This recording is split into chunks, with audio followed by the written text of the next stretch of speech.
Assalamualaikum warahmatullahi wabarakatuh.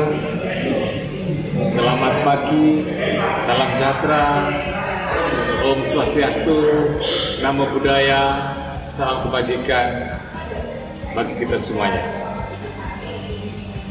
Yang saya hormati tentunya para Bapak Ibu guru, para kepala sekolah, para pengawas sekolah di seluruh penjuru tanah air, mulai dari Sabang sampai Merauke, mulai dari Myanmar sampai Pulau Rote.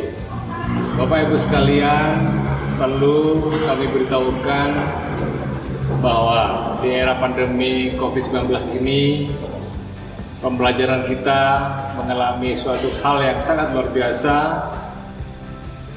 terkait dengan pembelajaran tatap muka yang sebagian besar sekolah-sekolah melakukan melalui online atau daring.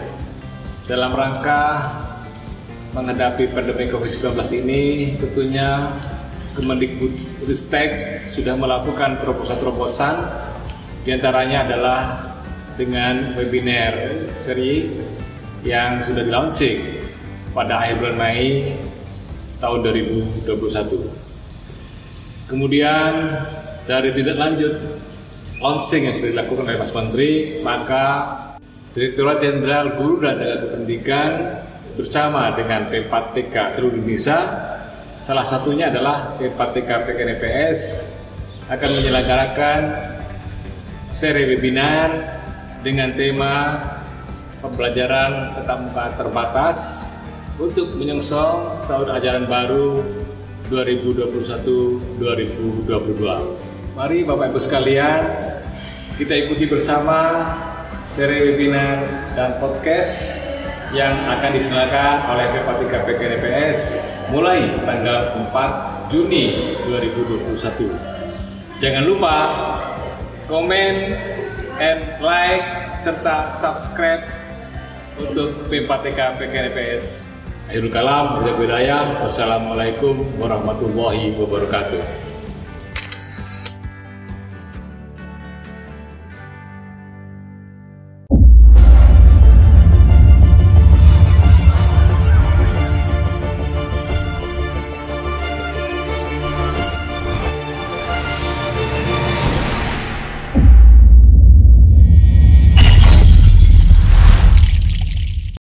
Assalamualaikum warahmatullahi wabarakatuh.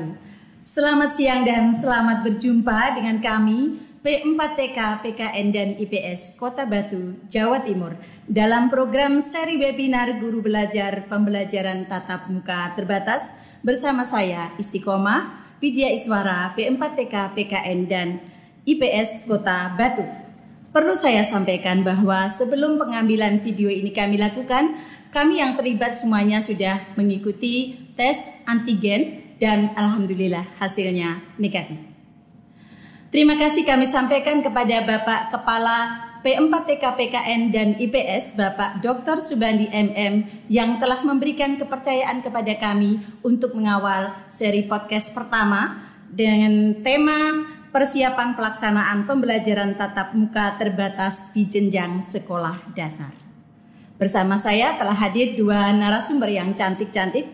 Untuk lebih akrabnya saya akan memperkenalkan beliau terlebih dahulu. Saya sapa beliau terlebih dahulu. Selamat siang Ibu Dr. Suhardini Nurhayati. Selamat siang Ibu Isti yang cantik juga. Dan selamat siang juga untuk Ibu Pipit Pujiastuti MPD MM. Selamat siang Bu Isti, inspirator saya yang luar biasa. Ya, alhamdulillah sehat semua ya. Alhamdulillah sehat. Oke. Agar perbincangan kita ini menjadi lebih akrab dan hangat, perlu saya memperkenalkan siapa beliau berdua yang luar biasa ini. Yang pertama adalah Ibu Dr. Suhardini Nurhayati. Beliau adalah Kepala SD Insan Amanah Kota Malang.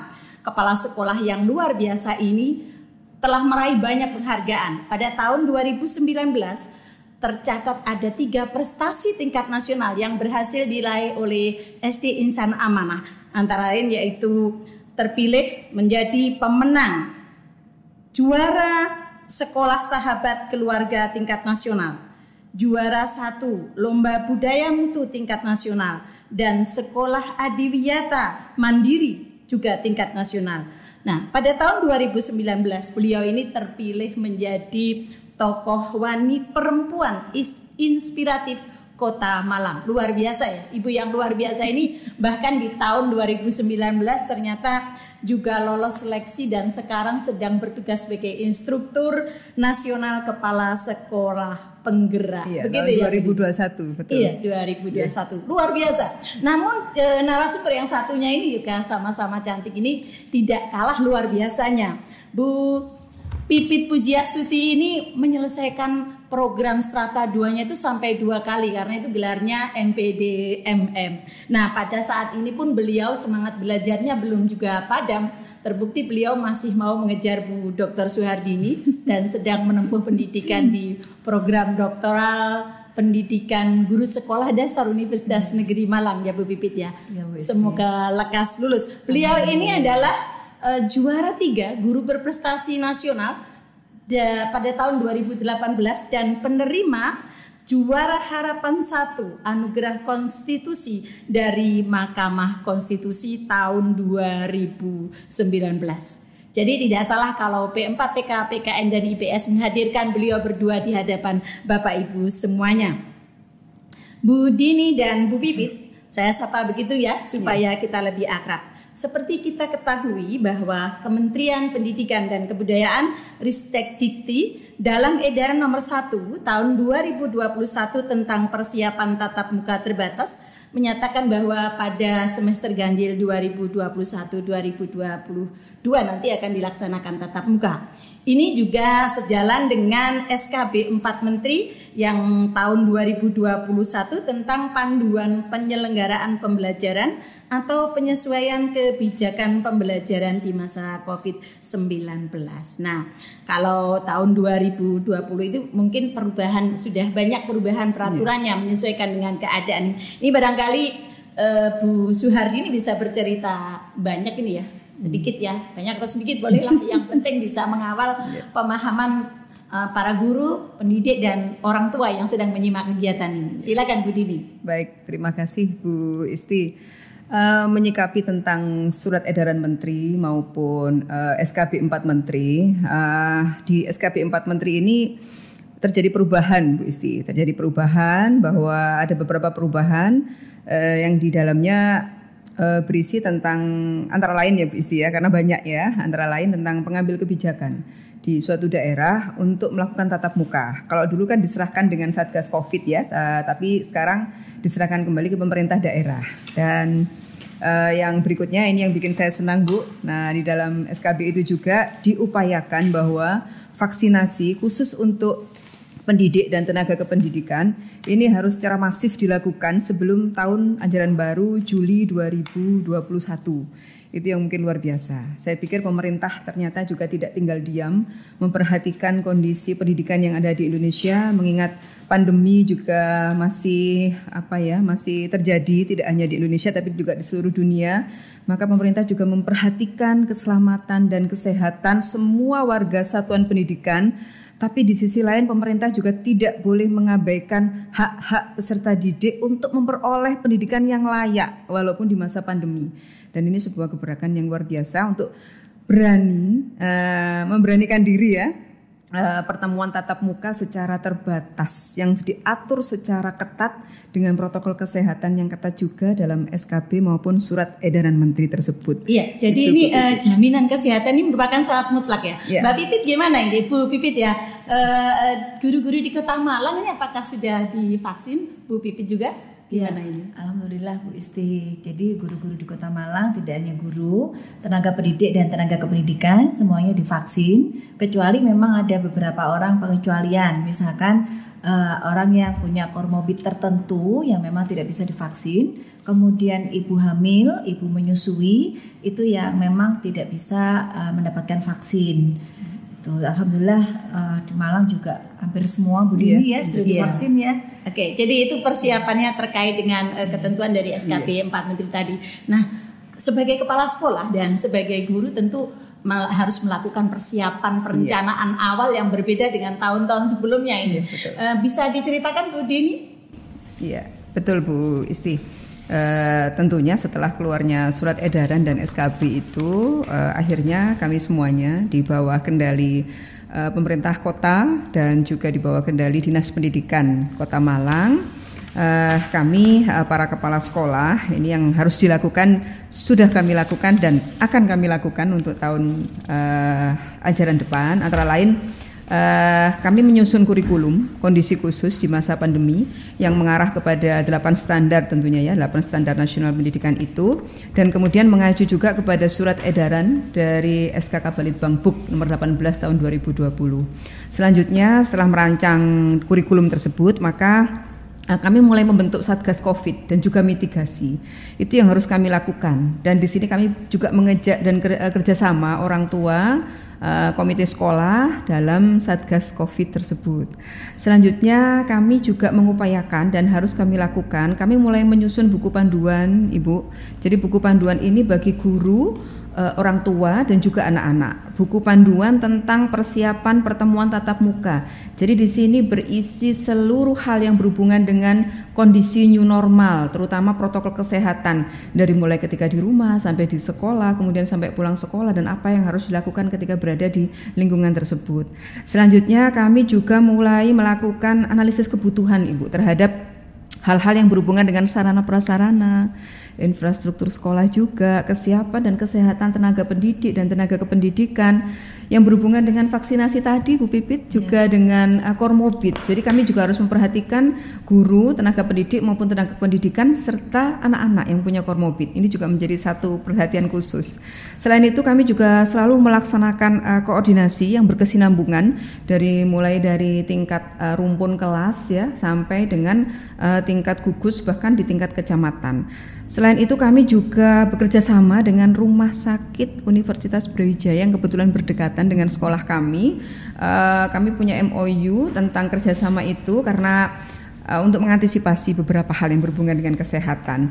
Dan kemudian di sisi lain kami juga harus membuat jaringan digital di sekolah berupa learning management system yang di sini tentunya berbasis IT. Itu yang harus dilakukan oleh kepala sekolah, mengingat nanti ada daring, ada juga luring Dan yang terakhir kami tentunya selalu mengadakan sosialisasi, webinar dan juga kampanye tentang new normal terhadap persiapan tatap muka ini.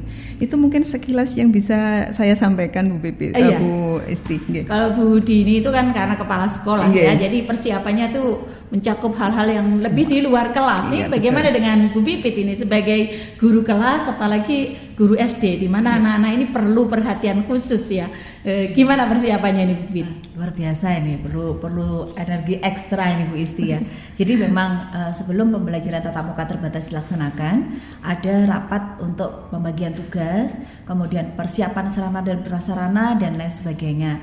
Jadi guru itu dari awal anak-anak datang itu sudah guru dibagi tugas di titik-titik tertentu. Di awal anak-anak datang, pengantar dipastikan untuk parkir sepeda motor sudah jaga jarak.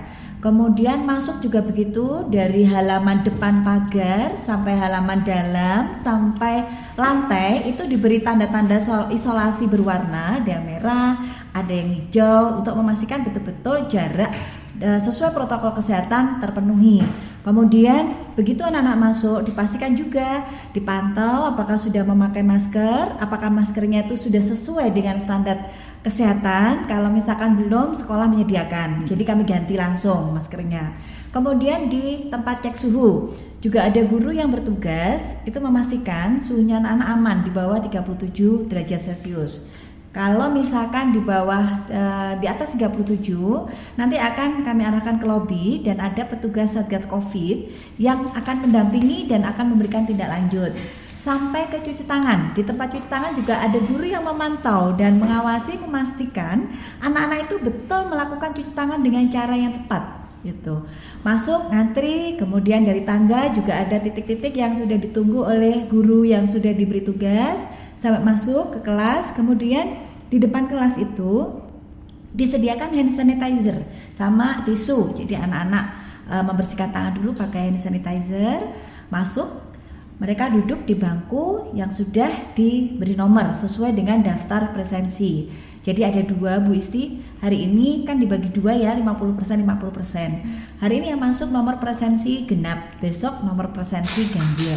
Jadi otomatis gurunya itu punya tugas double, di mana kita akan menangani siswa yang melakukan pembelajaran luring, yang pada waktu itu melakukan pembelajaran tatap muka terbatas, dan siswa yang melakukan pembelajaran daring di rumah.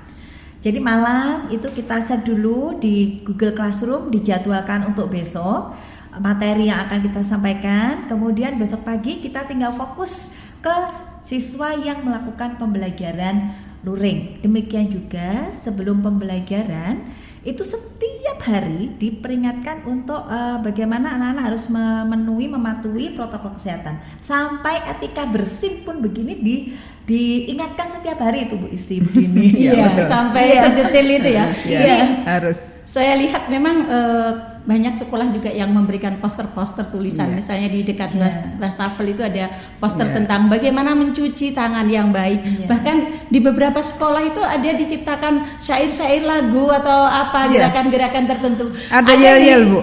Gimana? Ada yel-yelnya. Yel-yel sederhana sih untuk anak-anak. Bisa kita coba ya Bu ya. Coba. Bu Isti kita coba, Bu Isti dan Bu Pipit ikut coba ya. Iya. Kasih contoh dulu Bu. Baik, kalau kasih contoh ya. Kalau kau mau sehat cuci tangan, jangan lupa pakai masker, jaga jarak, hindari kerumunan, kurangi mobilitas, jaga terus imunitas. Oke, kita coba bareng-bareng. Oke, kita coba bersama-sama ya. Baik. 1, 2, 3. Kalau kau mau sehat cuci tangan, jangan lupa pakai masker, jaga jarak, hindari kerumunan, kurangi mobilitas, jaga terus imunitas.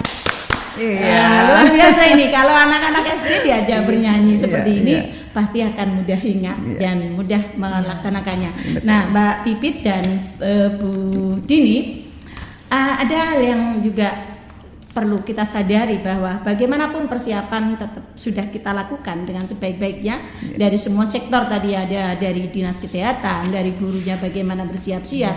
Namun tidak menutup kemungkinan kita akan ada sesuatu yang tidak kita inginkan yang mungkin terjadi. Nah, ini adakah trik-trik khusus yang dilakukan untuk menjaga bila terjadi sesuatu yang tidak kita inginkan? Iya, betul Ibu Isti, bahwa ternyata pandemi yang kita kira akan selesai 1-2 bulan ternyata sampai 1,5 tahun itu belum berakhir. Ini menunjukkan betapa bahayanya sebetulnya pandemi dengan virus COVID-19 ini. Maka kondisi untuk mengantisipasi hal-hal yang tidak kita inginkan itu harus kita lakukan. Jadi kita tidak hanya mengacu pada plan A saja, tapi kita harus lakukan plan B, plan C dan sebagainya. Beberapa hal yang kami lakukan Bu Isti dan juga Bu Pipit, antara lain yang pertama jelas kami harus membentuk Satgas Covid. Ini tidak boleh hanya sekedar embel-embel saja atau di atas kertas, tapi memang ini betul-betul harus dilaksanakan. Jadi Satgas Covid ini terdiri dari pendidik, tenaga kependidikan, dan komite juga ada di dalamnya. Dan kemudian tupoksinya juga harus jelas, serta evaluasi setiap hari seperti apa yang dilakukan oleh Satgas Covid, serta mitigasi. Itu yang paling penting. Kemudian yang kedua, bahwa kami membuat kerjasama Ibu dengan rumah sakit terdekat dan juga dengan puskesmas di kecamatan. Alhamdulillah di Kota Malang ini seluruh puskesmas yang ada di 5 kecamatan itu sangat concern untuk membantu sekolah jika terjadi hal-hal yang tidak diinginkan. Itu beliau langsung cepat tanggap untuk datang ke sekolah, dan itu kami bekerja sama dengan rumah sakit dan juga puskesmas terdekat. Kemudian kami juga mendatangkan dokter secara berkala untuk melihat tentang kondisi sekolah, apakah sudah layak atau belum untuk anak-anak masuk sekolah. Terus kemudian juga melihat bagaimana habitnya anak-anak selama pertemuan tatap muka itu. Dari situ nanti juga akan memeriksa jika ada dari kami ya, dari anak-anak atau warga sekolah yang sakit. Dari situ nanti kami bisa tahu seperti apa kondisi yang terjadi. Semoga semuanya sehat-sehat saja. Amin, amin. Dan yang terakhir kami yang jelas harus menyiapkan seluruh sarana prasarana yang berhubungan dengan perlengkapan untuk kesiapan tatap muka, antara lain tentang alat pengatur suhu. Ini alhamdulillah oleh pemerintah dan Dinas Pendidikan Kota Malang kami sudah semuanya, satu kota ini sudah diberi semua untuk alat pengukur suhu, kemudian hand sanitizer, ketersediaan air bersih dan juga wastafel sesuai dengan rasio jumlah siswa.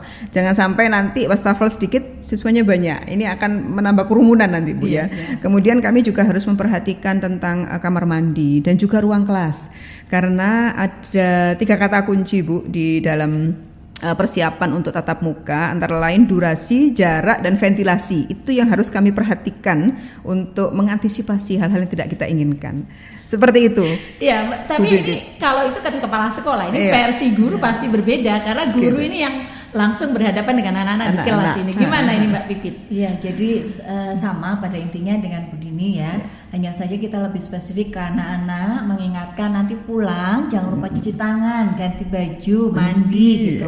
Selain itu guru juga tenaga kependidikan itu dipantau Bu kesehatannya. Jadi kami kalau misalkan setiap ada berkala itu ada pelaporan kalau misalkan ada riwayat melakukan perjalanan dari luar kota. Kemudian tenaga pendidik dan kependidikan juga mengisi Google Form, di situ ada pendataan guru tersebut mempunyai komorbid atau tidak. Di rumah siapa saja anggota keluarga di dalam rumah mempunyai komorbid tidak. Kemudian tinggalnya kita di zona kuning ataukah oranye ataukah merah ataukah hijau. Ya, juga dipantau transportasi kami. Apakah menggunakan transportasi umum atau transportasi pribadi. Itu juga nanti akan diterapkan juga ke anak-anak ya. Jadi wali murid nantinya juga akan mengisi Google Form yang pantauan kesehatan dari sekolah. Iya. Tadi ini waktu Bu Suhardini menjelaskan ada kata jarak ya. Jarak. Iya. Nah itu yang jadi pemikiran saya ini ya. Mungkin juga para orang tua yang ada di rumah. Belajar di tingkat sekolah dasar itu selalu identik dengan bermain-main, di mana anak-anak itu gandengan tangan, berpelukan. Nah, bagaimana ini untuk menghindari ini? Karena tadi kalau kita menyimak ya dari Bu Suhardini, Bu Pipit itu anak diingatkan ini harus begini, harus begini. Saya membayangkan kalau saya ini jadi anak SD, wah ini kondisi gawat darurat, kayak mau perang gitu. Dimana senangnya belajar kalau seperti itu, suasananya tegang sekali. Nah ini kan butuh trik khusus ini, gimana ini? Ya Bu Pipit, Bu Isti. Jadi itu yang memang betul-betul kami pikirkan Ibu. Jadi jangan sampai nanti setelah setahun setengah ya tidak sekolah, kemudian sekolah ternyata justru malah tegang karena diingatkan terus ya. Maskernya jangan dilepas, jangan lari-lari, jangan berkerumun, jangan mendekat temannya, padahal mereka merindukan temannya. Maka oleh karena itu kami dari sekolah meluncurkan buku panduan Ibu. Jadi di awal itu buku panduan dan juga sosialisasi kepada anak-anak itu justru kami lakukan di awal tahun pelajaran baru. Agar ketika masuk internalisasi kami itu tinggal setengah nanti ketika sampai di sekolah gitu ya. Dan dari awal memang untuk masalah jaga jarak ini dengan anak-anak ini ya. Maksudnya jaga jarak untuk anak-anak dan semuanya ini sudah mulai kami ajarkan. Bahkan untuk ketemu ketika di awal kami kan sudah terlanjur pasang slogan ya waktu itu Bu Isti. Datang ke sekolah itu harus salam, salim, sapa. Itu wajib ya Bu, apalagi waktu itu salimnya cium tangan. Cium tangannya itu harus di hidung terus harus di gitu kan ya. Waktu itu tapi hal-hal yang memang sudah melekat pada anak-anak itu pelan-pelan tapi pasti harus segera kita hilangkan. Bahwa untuk salam itu di tempat kami Bu Pipi dan juga Bu Isti, begitu anak-anak datang itu ada 4 salam. Anak-anak terserah mau pilih yang mana. Ya, biasanya kalau datang anak-anak assalamualaikum ya, assalamualaikum, assalamualaikum, assalamualaikum, atau membungkukkan badan, assalamualaikum. Terserah mereka nanti mau pilih yang mana. Nah, ya dalam itu baru salam Ibu, baru salam. Kita sudah mulai mengajarkan kepada anak-anak jaga jarak dimulai. Demikian juga saat istirahat Ibu, saat istirahat sejenak saja istirahat tapi tetap di tempat duduk masing-masing. Kapan terusan kemudian anak-anak bermain? Kan mereka itu cenderung dengan hal-hal yang bermain dan bergerak, namanya juga anak-anak. Maka kami di sekolah itu juga tetap harus memperhatikan olah rasa, olah hati, dan juga olahraga. Itu yang harus kami perhatikan, Ibu. Jadi ini sudah kami uji coba. Begitu anak datang pagi, kami ajak olahraga. Jaga jaraknya tidak 1,5 meter Bu Isti, 2 meter Bu di lapangan. Karena kebetulan yang sekolah kan hanya 35% sampai 40% ya, sehingga mereka harus jaga jarak dan kami lakukan senam. Lakukan senam ringan di bawah sinar matahari, meskipun itu hanya 15 menit. Tapi anak-anak sudah sangat senang sekali dengan kondisi itu karena sudah bergerak. Kemudian untuk pramuka, ini olahraganya juga masih di situ. Kami pramukanya ada 2 Bu, virtual dan juga ada tatap muka. Tentunya anak-anak tetap harus sangu yang namanya sanitizer. Jadi apapun yang akan mereka pegang, entah itu tongkat, entah itu tali, setelahnya harus pakai hand sanitizer. Dan ataukah bendera semapur dan sebagainya itu tetap harus, karena kegembiraan anak-anak di situ, gitu ya.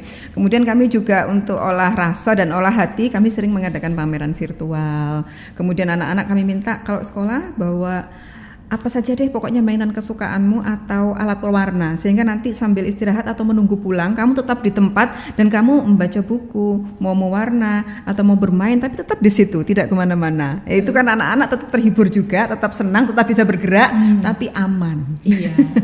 Kalau di Bu Pipit bagaimana? Ya sama sepertinya Bu Dini ya. Untuk anak-anak saya justru terinspirasi dari Bu Dini ini tadi ya Bu Isti. Karena apa? Setiap waktu kita mengingatkan anak-anak pembelajaran di tengah, anak-anak sudah maskernya diturunkan sampai di sini. Ayo masker. Nah, saya terinspirasi Bu Dini yel-yel. Nanti ini akan digunakan untuk mengingatkan anak-anak ya Bu Dini. Betul. Jadi kalau misalkan anak-anak diingatkan dengan yel-yel gitu, dia akan merasa, oh saya nggak boleh ini, nggak boleh ini, nggak boleh itu, begitu ya. Ini terima kasih Bu Dini, ini inspirasi bagi saya juga ya Bu Isti ya. Jadi memang sampai pulang itu harus betul-betul dipantau dan dipastikan. Tentunya juga nanti harus ada kerjasama dengan wali murid. Dan ini kita juga melaksanakan pembelajaran tatap muka terbatas, itu ada pantauan dari komite. Jadi komite betul-betul memastikan bahwa pelaksanaan pembelajaran tatap muka terbatas ini sesuai dan taat akan protokol kesehatan. Ya, ini untuk pembelajarannya biar tetap asik gitu. Anak tetap bermain itu ada tambahan lagi enggak dari kelasnya Bu Pipit ini? Nah, ini masalahnya Bu Isti. Masalahnya kan ini pembelajarannya anak-anak di kelas karena tidak ada istirahat untuk mempermudah pantauan sehingga tidak mendekat ke teman yang lain. Maksimal dilakukan dengan durasi 3 jam. Jadi kita memang harus betul-betul kreatif ya. Anak-anak itu kalau disuruh duduk diem saja, saya yakin itu kalau anak jenjang SD setengah jam aja sudah bagus itu. Nah, kita pandai-pandainya memberikan pembelajaran yang inovatif, ice breaking mungkin ya. Iya, yang menyenangkan bagi mereka supaya tidak bosan. Misalkan dengan diberi video-video pembelajaran yang menyenangkan, yang kontekstual. Kemudian anak-anak itu lebih digali ceritanya.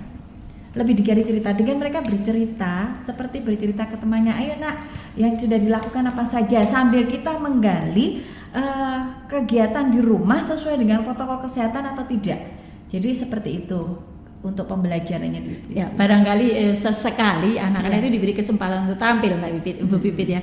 Misalnya mereka yang suka bernyanyi gitu ya. Karena kan selama pandemi ini mereka istilah katanya itu dikunci di dalam rumah, di dalam kamar lagi. Nah, sehingga potensi mereka, keinginan mereka untuk unjuk kemampuan, kebolehan mereka itu tertutup selama ini. Beri kesempatan mereka untuk menyanyi di depan teman-temannya, baca puisi. Tentu itu dengan protokol kesehatan yang ketat, insya Allah mereka akan seneng ya. Jadi mereka ada semangat. Oh, saya nanti mau sekolah mau nyanyi, saya mau bercerita gitu ya. Gitu. Loh, anak itu merindukan sekolah ya Bu Isti, Bu Dini ya. Jadi masuknya jam 7 itu jam 6 sudah ada yang datang saking senangnya. Bahkan nggak mau pulang.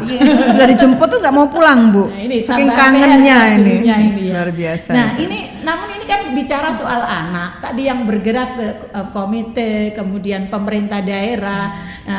Nah ini yang jadi pertanyaan, ini bagaimana ini tanggapan orang tua?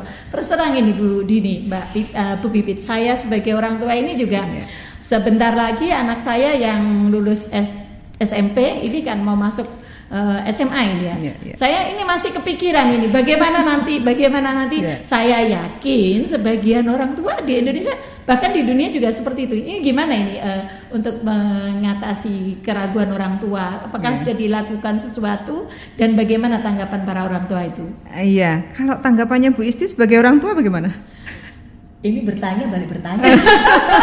Karena Bu Isti orang tua juga. Nah, gimana Bu? Antara ingin sekali anak saya sekolah karena terus terang ya minat bakatnya, semangat belajarnya itu sekarang itu kalau dibandingkan dulu semasa tatap muka itu jauh sekali. Mungkin tinggal sekitar 40%. Kemudian bakatnya untuk bermain musik dia itu seperti terputus. Lalu dia tidak pernah olahraga, nyaris kalau istilahnya itu kalau bapak sama ibunya nggak teriak-teriak, nggak ngajak jalan sehat dengan ini nanti mampir di kafe, nggak jalan.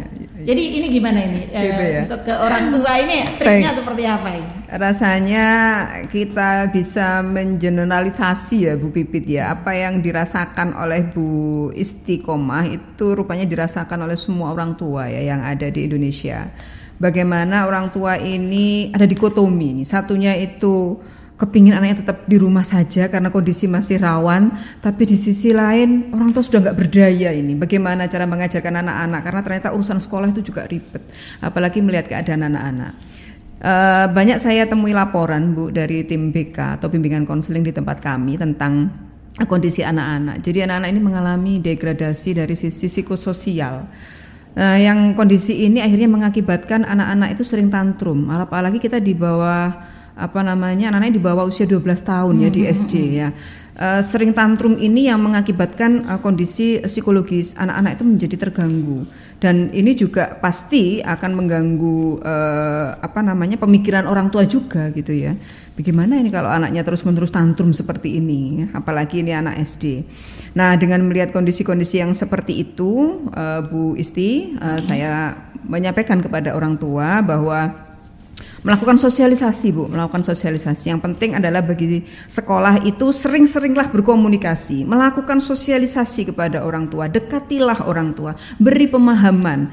Saya akan sering mengadakan webinar dengan narasumber dokter yang berasal dari orang tua siswa dan juga dari psikolog yang berasal dari orang tua siswa juga. Dengan begitu orang tua akan tahu selama ini, oh ternyata kalau anak saya sekolah akan begini dan sebagainya.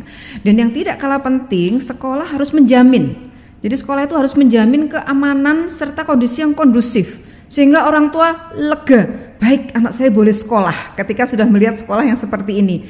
Bagaimana sekolah bisa memberi jaminan? Karena bisa memberi jaminan hidup kita adalah Allah ya, Tuhan ya. Tetapi paling tidak kita ikhtiar, kita usaha gitu ya, kita usaha gitu. Maka salah satunya adalah kami buat video Bu. Kami buat video tentang bagaimana persiapan sekolah, mulai dari membentuk Satgas Covid sampai nanti pulang sekolah itu harus seperti apa. Itu kami buat video pendek ya, kami sebarkan ke orang tua, nanti wujudnya seperti ini. Nah, orang itu tua bisa akan disebarkan kepada masyarakat luas Bu? Bisa, ada di YouTube. Ada mungkin alamatnya bisa disebutkan? Ya, ada YouTube, di YouTube-nya SD Insan Amanah. Nah, itu bisa klik di situ, semuanya bisa melihat di situ.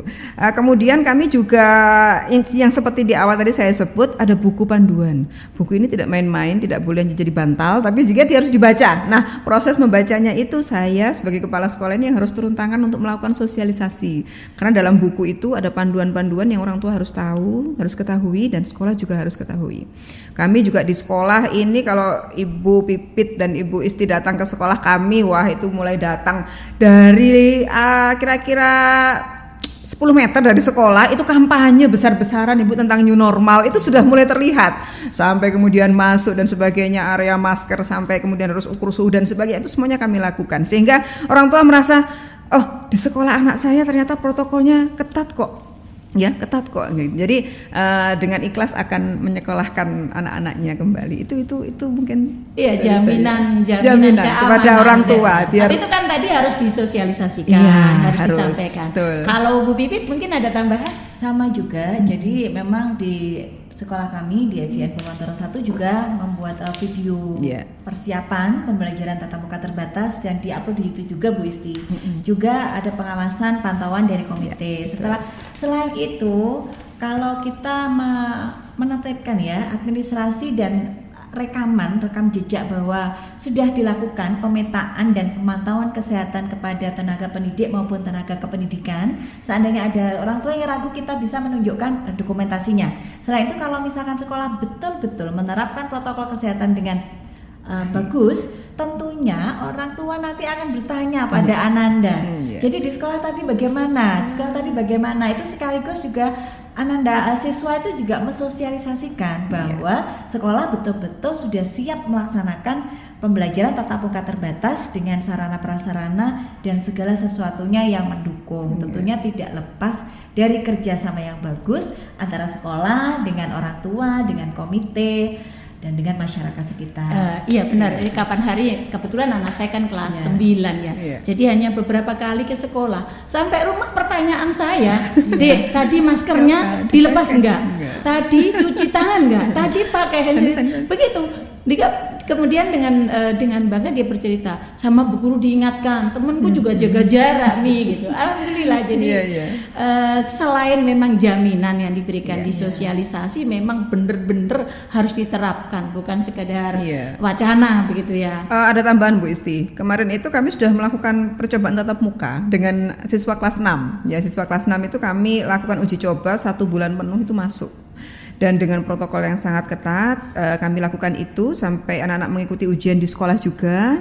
Dan alhamdulillah sampai detik ini setelah 1 bulan berlalu, anak-anak sudah selesai ujian, semuanya dalam kondisi sehat walafiat, tidak ada yang sakit. Paling tidak ini adalah aksi nyata kami. Kami serius menangani ini. Sekolah serius sekali. Dan ketika kemarin 103 anak masuk dalam waktu 1 bulan, kami bisa menjaga kondisi itu dengan baik. Orang tua akhirnya juga legolilo gitu ya. Seperti itu Bu. Tega gitu, melepas itu tega. Kalau kan was-was banget gitu. Nah ini kalau tadi kita sudah bicara tentang regulasinya, tentang protokol COVID, kemudian sosialisasi dengan orang tua. Hal yang selalu kita pikirkan ketika kita berbicara tentang sekolah itu adalah tentang capaian kurikulum ini. Nah kalau situasi non normal seperti dulu, tuntutan kurikulum dari pusat maupun pengembangan dari kurikulum lokal itu, muatan lokal itu kan cukup waktunya ya, jadi bisa ditata dengan baik. Nah dalam kondisi COVID seperti ini, bagaimana tentang capaian kurikulumnya? Mungkin dari Bu Pipin dulu ini sebagai guru kelas ini ya. Kita pada waktu pembelajaran sekarang Bu Isti tidak bisa disamakan ya Bu Didi dengan tuntutannya. Jadi lebih ke bagaimana anak-anak itu tetap termotivasi untuk belajar, apalagi setelah mengalami kebosanan, kejenuhan yang luar biasa. Maka dari itu sekarang itu pembelajaran hanya diutamakan pada KD-KD, kompetensi dasar yang esensial gitu, yang sekiranya itu dibutuhkan anak-anak untuk memecahkan masalah dalam kehidupan sehari-harinya. Kemudian diperlukan anak-anak pada jenjang berikutnya, dan KD-KD yang mampu menumbuh kembangkan kemampuan anak yang untuk menghadapi nanti tantangan abad 21, terutama yang sekarang yang harus itu kemampuan 4C ya Bu Dini ya, collaboration, communication, kemudian critical thinking dan creative thinking. Itu Bu yang esensial ya. Nah, ini menarik, ini ada apa tadi namanya materi esensial ini bisa dibagi nih Bu. Iya, jadi betul apa yang disampaikan oleh Bu Pipit Bu, bahwa menghadapi situasi seperti ini jelas sesuatu yang ideal seperti dulu sebelum ada pandemi sepertinya tidak mungkin itu akan kita lakukan. Dan saya sangat gembira sekali Bu Isti dan Bu Pipit karena ternyata pemerintah tidak tinggal diam ya, khususnya kementerian ini, Kementerian Pendidikan ini, bahwa menggulirkan SK Balitbangbuk nomor 18 tahun 2020. Ini yang saya senang Bu. Karena apa? Ketika kita melihat pandemi berjalan selama setahun setengah ini, sepertinya untuk mencapai ketuntasan sangat sulit ketika harus menerapkan kurikulum 2013 secara utuh, secara penuh, jumlah KD-nya mencapai ratusan. Dan ketika pemerintah kemudian mengeluarkan SK Balitbangbuk nomor 18 tahun 2020 tentang kurikulum kondisi khusus, yang di situ berisi tentang KD-KD esensial, hanya yang penting saja. Ini saya senang, apalagi di situ oleh Mas Menteri ya itu diberi pilihan juga kita bahwa sekolah boleh memilih menggunakan SK Balitbangbuk ini, boleh. Sekolah boleh tetap menggunakan kurikulum 2013, dipersilahkan. Atau sekolah punya kurikulum lain di luar kurikulum itu juga diperkenankan. Ini sesuatu yang bagus dan sangat merdeka sekali menurut saya. Cocok ini dengan slogan sekolah yang merdeka dan sekolah yang memerdekakan ini, karena apa? kami sebagai pihak sekolah yang di dalamnya ada warga satuan pendidikan itu, guru dan sebagainya, itu merasa bahwa memang tidak bisa disamaratakan. Karena apa? Kondisi yang terjadi, karakteristik sekolah masing-masing itu kan berbeda. Dengan adanya pilihan tersebut, ini sangat menggembirakan bagi kami semuanya. Dan kebetulan saya memilih yang kurikulum sesuai SK Kabalitbangbuk nomor 18 tahun 2020, yang di situ hanya berisi tentang KD-KD yang sangat esensial. Dan kami mulai menggunakan modul. Jadi kami menulis modul sendiri, Bu Isti dan Bu Pipit, yang kami sesuaikan dengan SK Kabalitbangbuk, karena kami yang tahu kondisi anak-anak. Dia akan bertemu dengan gurunya lewat Zoom dan Google Meet dan sebagainya, itu sekian jam, maka materi yang akan kita ajarkan hanya materi ini dan ini itu saja. Iya. Jadi itu bisa berhasil guna dan berdaya guna, itu menurut saya seperti itu. Luar biasa ya program sekolah Merdeka Belajar ya. Program Merdeka Belajar ini sepertinya memang kita, terutama Pak Menterinya ini salut ya ini ya. Program ini diluncurkan seperti disiapkan begitu oleh Allah untuk menghadapi Covid, termasuk bagaimana Kementerian Pendidikan dan Kebudayaan Ristekdikti ini juga mengembangkan pembelajaran digital yang dulu mungkin para guru itu masih banyak mengeluh, banyak yang ntar aja lah saya masih pembelajaran biasa. Beruntungnya sebagian dari guru sudah mulai bergerak sehingga tidak terlalu kaget. Namun ini bukan rahasia ya. Tidak semua guru sudah memiliki kompetensi yang memadai dalam mengembangkan kurikulum di masa Covid ini, terutama dalam memilih materi esensial, pembelajaran yang tepat ini. Apakah Mbak Pipit, Bu Pipit sebagai guru ini ada misalnya bermusyawarah dengan KKG atau seperti apa? Apakah sudah dilakukan seperti itu? Karena saya yakin kalau berkumpul bersama dengan beberapa orang, istilahnya itu kalau satu kepala puyeng sendiri, kalau banyak kepala kan lebih mudah. Apakah sudah ada hal-hal seperti itu ataukah hanya lewat dunia maya seperti apa, Bu Pipit? Memang sempat dengan KKG dan dengan sesama guru. Kalau misalkan saya di level kelas 4 gitu ada 3 kelas paralel, jadi sesama guru kelas 4 kita diskusikan, karena memang mungkin dalam satu KKG pun itu karakteristik siswa di masing-masing sekolah itu berbeda, tidak sama. Ya, jadi yang lebih memungkinkan adalah kami diskusi yang lebih intens itu di sesama rekan sejawat di satu sekolah itu. Saya yakin pihak dinas pendidikan pasti akan mengawal juga ya dalam hal ini ya. Nah, ini yang juga menarik ya. Tadi kita udah bicara juga tentang bagaimana sosialisasi dengan orang tua, capaian kurikulum.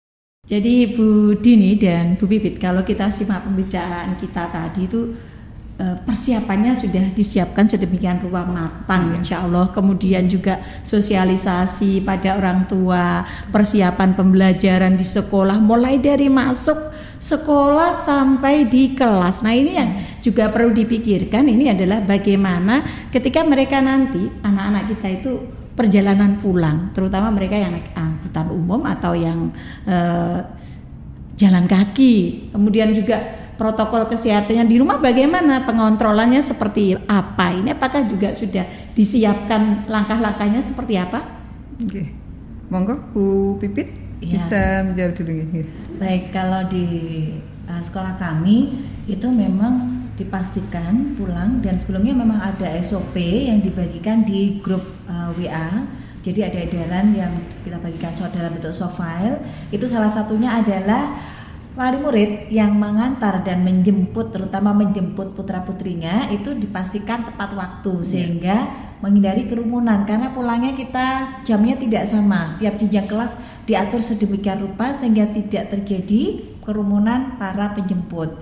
Kemudian untuk anak-anak di rumah itu pulang selalu kita pastikan nanti apa yang harus dilakukan di rumah, cuci tangan, ganti baju, mandi, dan ada controlling juga kepada orang tua. Ada lembar observasi yang diisi orang tua yang dilakukan oleh anak itu di rumah apa. Misalkan anak di rumah itu menerapkan cuci tangan, kemudian pulang sekolah mengganti baju, mandi dan lain sebagainya.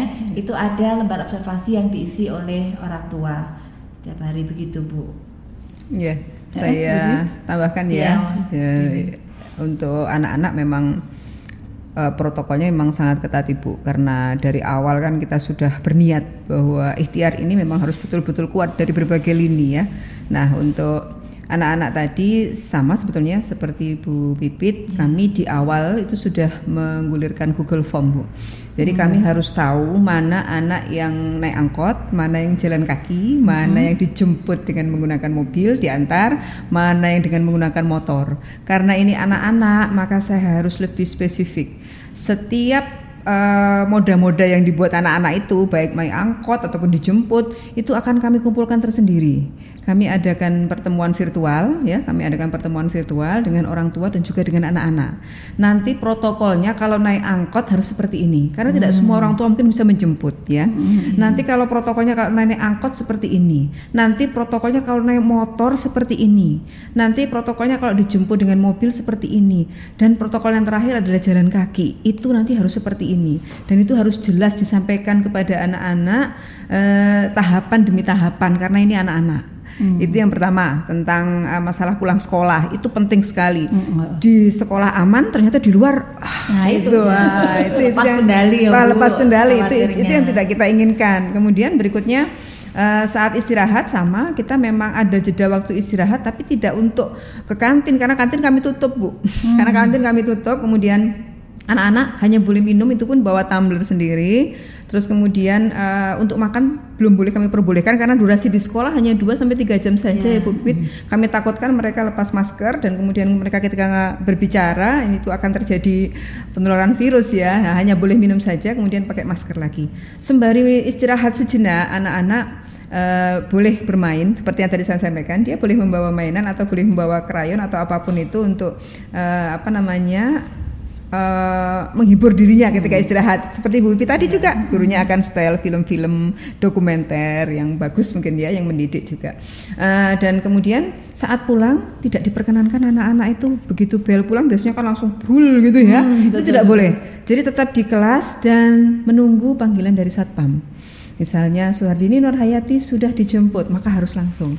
Maka kami akan lakukan evaluasi setiap hari, siapa orang tua yang terlambat menjemput, siapa yang sampai lama mungkin belum dijemput. Ini akan kami lakukan setiap hari agar orang tua juga tepat menjemputnya. Dan bagi anak yang pulang sendiri, ini kami kawal, Ibu. Jadi kami kawal sampai dia kemudian, kalau jalan kaki kan dekat rumah, ini memang betul-betul kami pantau. Kemudian yang naik angkot alhamdulillah tidak begitu banyak, tetapi ada satpam 1 orang yang mengawal sampai mau naik angkotnya itu. Seperti itu untuk masalah pengawalan anak-anak, Bu Isti. Iya, alhamdulillah, ya. Jadi sudah lengkap ini rasanya, ya. Jadi persiapan sejak awal sebelum masuk sampai anak-anak pulang sekolah. Namun ada hal yang juga rasanya juga tidak boleh ketinggalan ini, ya. Sebelum kita mengakhiri perbincangan kita, barangkali kita sebagai kepala sekolah, Bu Dini akan memberikan pesan khusus untuk para guru, tenaga pendidik yang menjadi pelaksana pembelajaran tatap muka terbatas. Dan nanti Bu Pipit mungkin sebagai guru, ya, akan memberikan pesan-pesan yang penting buat para orang tua dan anak-anak kita supaya pelaksanaan pembelajaran tatap muka terbatas ini bisa berhasil, baik dari segi pembelajaran dan anak-anak tetap terselamatkan gitu. Silakan Bu Dini. Baik, Bu, ini saya kebagian menyampaikan pesan ini kepada kepala sekolah dan guru, ya. Baik, karena kepala sekolah itu sejatinya kan juga guru, ya, Bu, ya. Maka saya menyampaikan pesan pada semua guru bahwa kita memang harus adaptif terhadap perubahan dan perkembangan zaman, gitu, ya. Maka kunci keberhasilan dari PTM terbatas ini ada di bawah kendali guru dan juga kepala sekolah tentunya. Oleh karena itu, mari kita kawal PTM terbatas ini dengan baik agar senantiasa iman dan imun kita tetap aman. Dan mari juga kita saling bergandeng tangan, ya, untuk saling memotivasi, saling menginspirasi lewat berbagai kreasi dan inovasi di masa pandemi ini. Semoga semuanya tetap aman, ya, dari COVID, ya. Amin. Bu Pipit, silakan. Ya, ini saya ganti kebagian untuk siswa, ya, dan orang tua. Baik, untuk siswa Ananda semuanya tercinta di seluruh penjuru Nusantara, kalian adalah generasi penerus bangsa. Di pundak kalian masa depan bangsa akan terukir. Maka dari itu, marilah kita sama-sama menjaga, mematuhi protokol kesehatan demi melindungi keluarga kita tercinta. Ingat sayang, di rumah ada ayah, ibu, adik, kakak, bahkan nenek ataupun kakek yang harus kita lindungi bersama-sama. Mari patuhi protokol kesehatan dimanapun dan kapanpun kalian berada. Untuk ayah bunda di seluruh penjuru Nusantara juga, marilah kita bersama-sama bergandeng tangan mensukseskan pembelajaran tatap muka terbatas ini demi memenuhi hak belajar generasi bangsa. Tanpa dukungan dari ayah bunda, semua upaya yang dilakukan oleh pemerintah, oleh sekolah akan sia-sia. Jadi mari kita bergandeng tangan demi mensukseskan pembelajaran tatap muka terbatas dan semoga kita semuanya terlindung dari pandemi COVID-19 dan akan segera berakhir. Amin. Ya Rabbal Alamin. Terima kasih Ibu Suhardini Nurhayati, Ibu Pipit Pujiastuti atas kebersamaannya ya dalam perbincangan yang luar biasa menginspirasi ini. Bapak, Ibu guru, tenaga pendidik, para orang tua dan adik-adik siswa sekolah dasar, demikian tadi perbincangan kita tentang persiapan pembelajaran tatap muka terbatas yang insya Allah akan kita laksanakan pada semester ganjil tahun 2021. Semoga menginspirasi dan bermanfaat. Sebab hidup bukan sekadar hidup, tetapi hidup harus bermakna dan bermanfaat. Karena itu bukan hanya menyelamatkan diri dari COVID-19, tetapi bagaimana menjadikan kita pribadi yang berkualitas. Kuncinya ada di ilmu pengetahuan, keterampilan, dan karakter. Dan sekolah adalah salah satu tempat untuk mewujudkan semua itu. Terima kasih atas kebersamaannya. Sampai jumpa bersama P4TK, PKN, dan IPS Kota Batu, Jawa Timur. Terima kasih. Wallahul muwaffiq ila aqwamit thoriq. Wassalamualaikum warahmatullahi wabarakatuh. Waalaikumsalam warahmatullahi wabarakatuh.